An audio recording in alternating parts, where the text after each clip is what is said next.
In a valley in Sumatra, there lived a farmer named Toba. He was a diligent farmer, but unfortunately, his harvest was not always bountiful, and he often went hungry. Because of his hunger, Toba went fishing in the river. He waited a long time and became desperate. When Toba was just about to go home, suddenly something tugged on his fishing line. Toba was excited and started reeling in his fishing line. Wow, that's a big fish, said Toba. Sure enough, at the end of the line was a large gold scaly fish. Toba immediately brought the fish home to cook. At home, Toba was disappointed because all of his firewood had been used up. Oh, there's no firewood here. I better go look for some in the fields. Then Toba placed the fish inside the basin, while he went to the field to collect the firewood.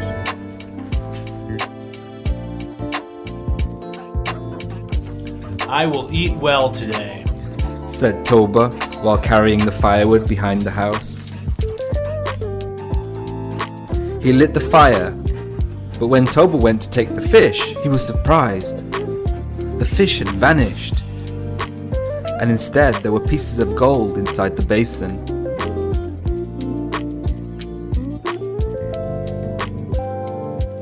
Where's my fish? And whose gold is this?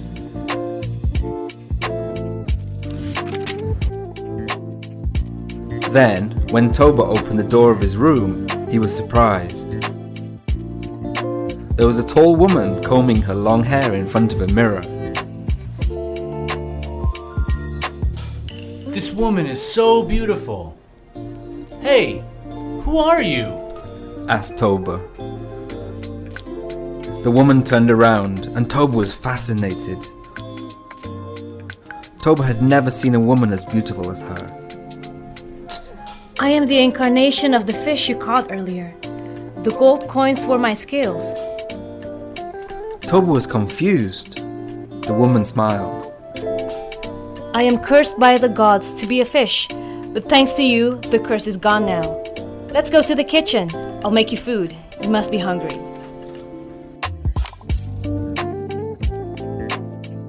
Toba followed her to the kitchen.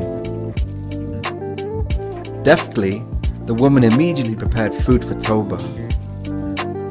Toba was amazed by the woman's brilliance in the kitchen. He said to himself, if only she wanted to be my wife. Apparently, the woman could read Toba's mind. I want to be your wife, but I have one condition, said the woman. After finishing his food, Toba was shocked to hear what she said. Just say it. What's the condition? If we get married later, never bring up my origins as a fish. I will not be the only one who suffer the consequences if you break this agreement. Toba agreed. For him it was the easy condition. Toba and the woman finally married. Toba was working so hard in the fields to fulfill their daily needs. Then his wife became pregnant. Toba was pleased. He couldn't wait for the birth of his child.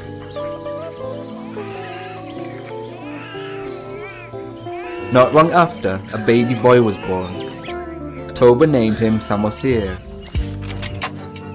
Samosir grew into a naughty, lazy child. All he did was play around. Toba tried to be patient with Samosir's behavior. Whenever Toba worked in the field, Samosir didn't want to deliver the food his wife cooked for him. In the end, it was Toba's wife who delivered the food to Toba. My wife, you can't spoil Samosir forever. If he continues to be spoiled, it will be harder to control him. Toba's wife smiled and said, Be patient, my husband. One day, Samosir will change. I've been patient enough with him, my wife, but my patience also has a limit. One day, Toba's wife persuaded Samosir to take food to the fields for Toba. At first, Samosir refused, but his mother continued to convince him. Finally, Samosir agreed. Alright, Mom, I will deliver this food to Father. But on his way, Samosir played with his friends instead. After playing, Samosir felt hungry. I'm starving. I will eat this food. Samosir then ate the food that was supposed to be for his father and left him only a little.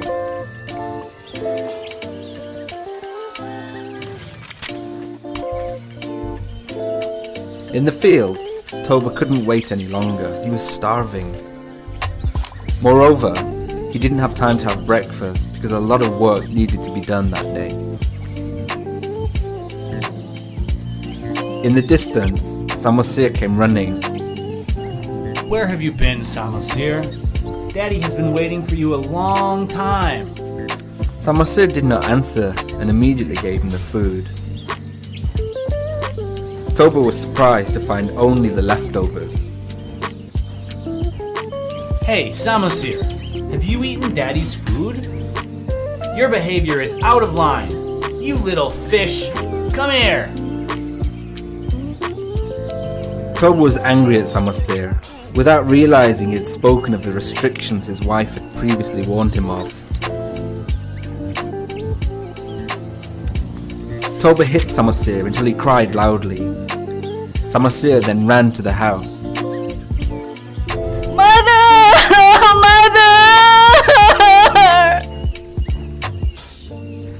At home, Samosir told everything to his mother. Mother! Father said that I'm the child of a fish. Is it true, Mom? Toba's wife felt sad because Toba had brought up her origins. Then she told Samosir to run up the hill. Samosir, quick! Run up to the hill, son, before the flood comes. Okay, Mom? Samosir obeyed her. Immediately the sky was dark and lightning struck. A flood appeared from the river.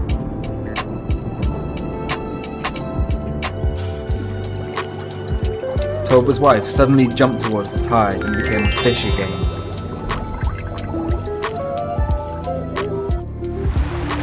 Toba, who was working in the fields, was shocked to see the flood coming towards him. What's this water? Why is this happening?